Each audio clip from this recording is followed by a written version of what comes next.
Welcome to Rethinking K-12 Education on Demand. This episode is Zoom Basics, setting up, scheduling, and getting comfortable for teachers. What and why? What is this?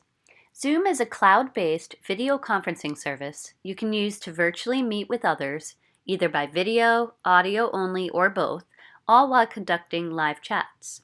Why does it matter? Teachers need a way to meet with students in the virtual world in an engaging and creative way. Learning objectives. By the end of this session, you will know how to set up a Zoom account and navigate user settings, schedule meetings, host a meeting, share your screen, and manage your participants. One question you might have is about security.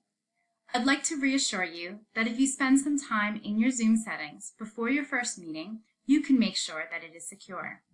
Some things you might want to consider are using the waiting room feature, using ePassword, turning off private chat between students, and turning off screen sharing and annotating, both of which can be re-enabled once your norms are established.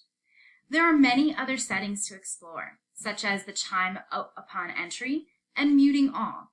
We'll go over some of them. Some additional tips.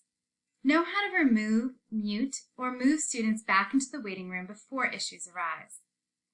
Do not post your join link publicly. If possible, have another teacher as a co-host to manage the waiting room, muting, chat, etc. Lock your meeting once all of your students are in. Also, don't forget, use all of your creative teaching strategies to make the meetings fun and engaging. If you have not yet signed up for a Zoom account, it is free and relatively easy to sign up. If you go to zoom.us, you will see this orange button in the corner. Here you'll be able to sign up, and it'll walk you through the process asking for your information. Afterwards, an email will be sent to your account or to verify your account, and just make sure that that didn't go into your junk email. Once you verify your account, you're ready to begin. Another thing that you might want to do while you're here is install Zoom. So in the resources, you will see download the Zoom client. While you can join meetings and start meetings from the browser, it is a lot easier from the Zoom client, and we'll be working in the Zoom client today in this tutorial.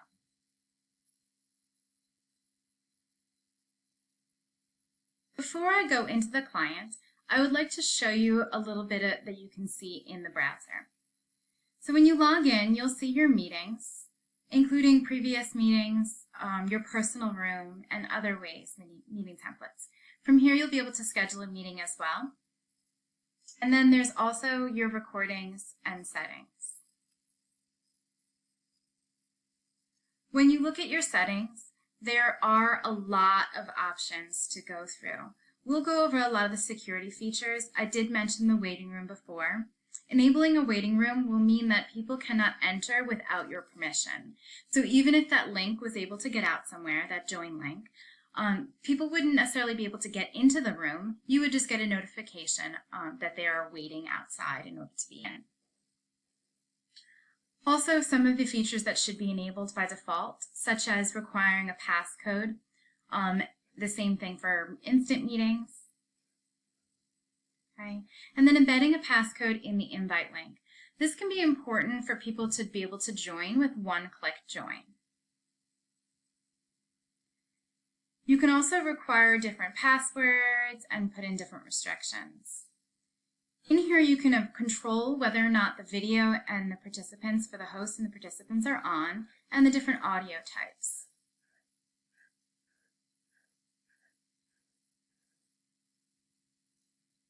Many of the settings that you see here, such as playing sounds, can also be accessed while you're in Zoom in the client. So just make sure that you review all of these. Some of the options you will need to enable if you want to use them. So for example, annotation, you might want to turn that on if you don't have it on already. And the whiteboard, which is a super helpful feature for us.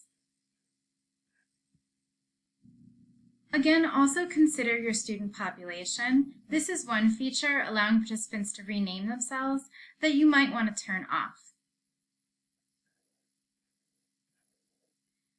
Breakout rooms can also be enabled here. This will be shown in another video, but it's a feature that's really helpful if you're trying to do group work or some other fun activities. Some features like virtual background you might want to disable. Again, consider your student population and whether or not you believe it will be a distraction. Switching to the client instead of a browser will also offer you many of the same options. The settings are available through this little gear in the corner and will also give you very similar options. You may also notice that where it says View More Settings, this will bring you back to the browser to edit those settings as well. One thing to note in the video, if you are working with students on a whiteboard, you might want to look at this Mirror My Video option. So if you're doing any math problems or writing and it's showing up backwards, it's because the video is mirrored. Returning to the home screen, you will see a couple of different options. The new meeting option, if you click on this, will start an instant meeting. The link will be created while you are in the meeting. You can also schedule a meeting in advance. This is so that you can provide the link to participants beforehand. One thing to note when you're scheduling a meeting, there is the option to schedule a reoccurring meeting.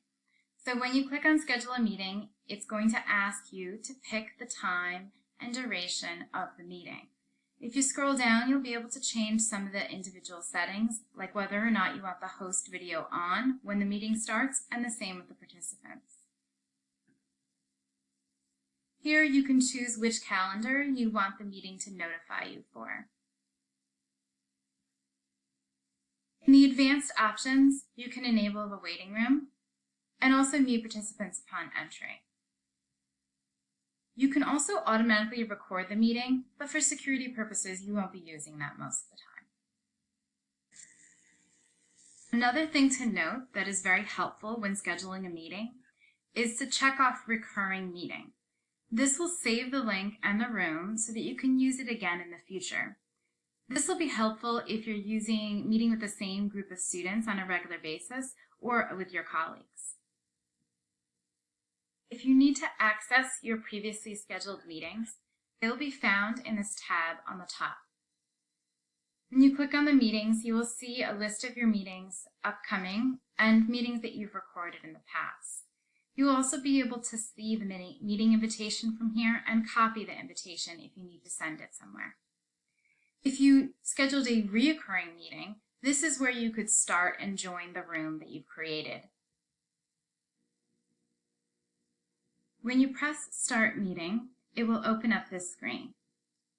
Occasionally it's going to warn you if you are muted. This is helpful if you think you are speaking to students and you're not. To unmute yourself and also to start your video, you can access that in the bottom left corner. If there's a red line through it, that means that it's currently off, your microphone and/or your video. You can also manage some settings from here, including which microphone and speakers are you using, and which video you are using, and choosing a virtual background. You can also access a lot of the settings from these features. Another important one to keep track of is the security, this little shield. You will only have access to this if you are the host. So if you've ever been a member of a meeting, you do not have control of the security for that meeting. It's only if you are the host. And this is going to give you the options to enable that waiting room if you forgot, or lock the meeting. It's also going to be able to change the things that the participants can do, including sharing their screen, chatting, renaming themselves, and unmuting. If you click on the participants, a little side window will come up. I'm also going to click Chat to open the chat up. Depending on what features you have enabled associated with your account, you will see other ones on the bottom, including polls if it's something that you have as part of a licensed account. You will also be able to record, share your screen. We'll go over that a little bit more. And access breakout rooms.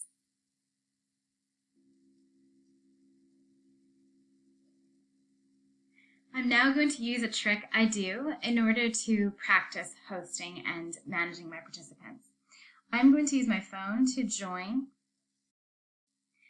and you'll see that it says one person is waiting and it will make a noise.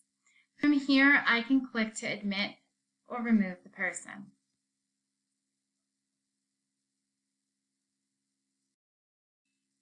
Once they are admitted, I'll have more options in order to have them start their video, chat, rename, put in the waiting room, remove.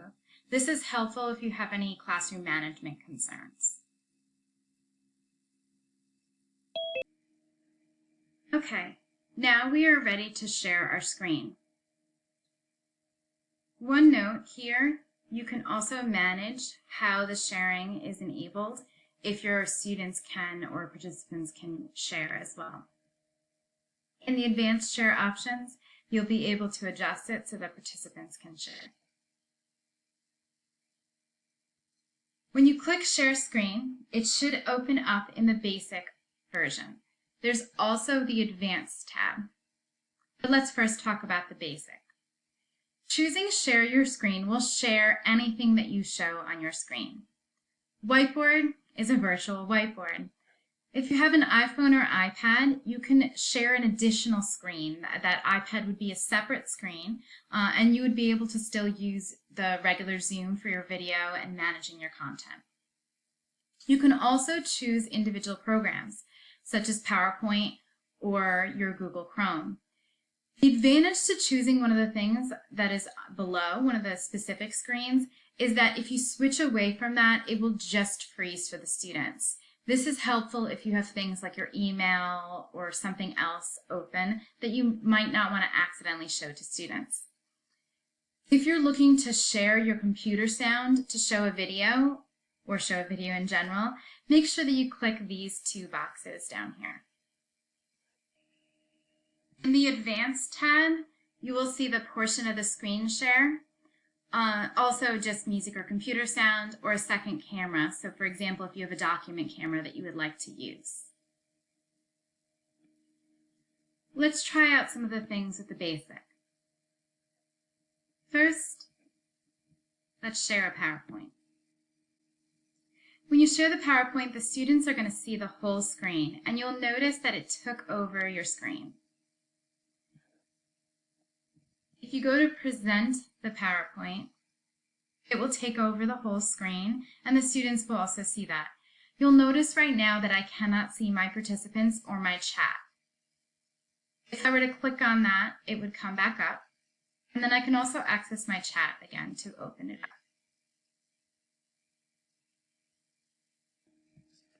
From here, you might notice that you have this annotate option. If you click on it, it's going to give you the option to work on your screen.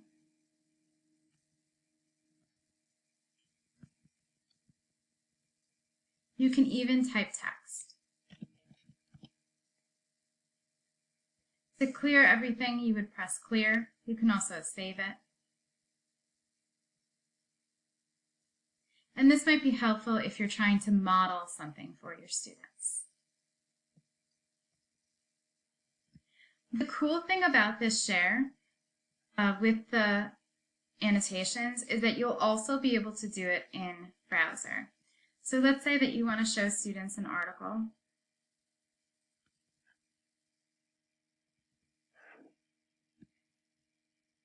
You would also be able to use the annotate feature.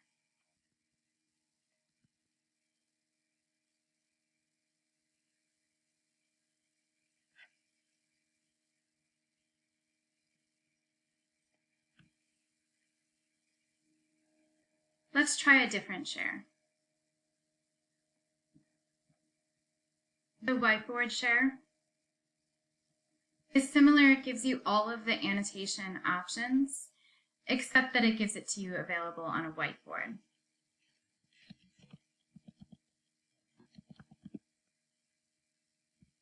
So maybe you would like to show math problems.